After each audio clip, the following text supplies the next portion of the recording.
This is probably how you imagine a green city.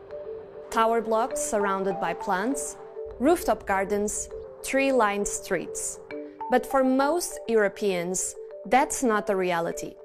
As climate extremes become more frequent and severe, European cities are under pressure to adapt.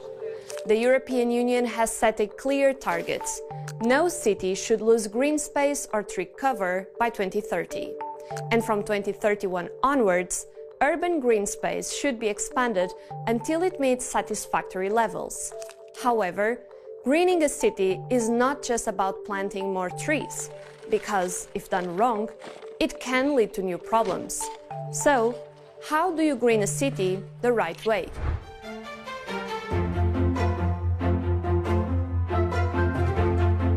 The World Health Organization recommends that everyone should live within 300 meters of a park or green area. In Europe, just fewer than half of city residents do. In fact, the only capital cities with more than 15% of their land occupied with green space are Stockholm, Athens, and Dublin. In Ljubljana, that's just 1%. But the map changes if you look only at trees. Ljubljana leads Europe in tree canopy coverage, followed by Vilnius and Zagreb. This means millions of Europeans are missing out on the benefits that green spaces offer. Parks, gardens, and trees are not only aesthetically pleasing, they can also lower temperatures, improve air quality, and absorb excess rainfall. Research shows that our mental well-being is closely linked to how well we handle heat stress.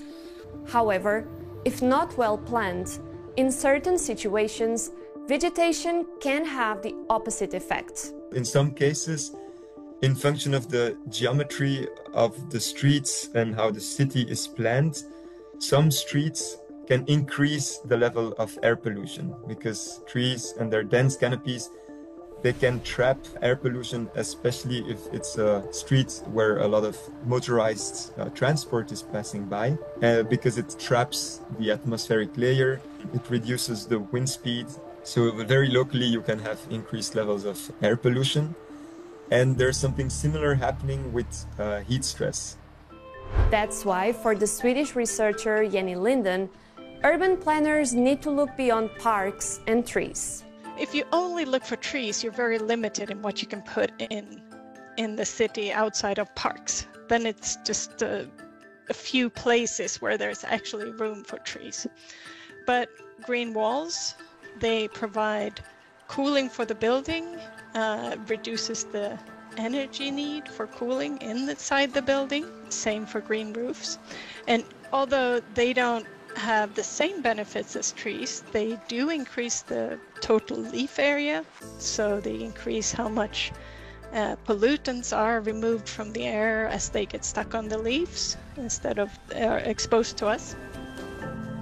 But choosing the right type of greenery is part of the challenge.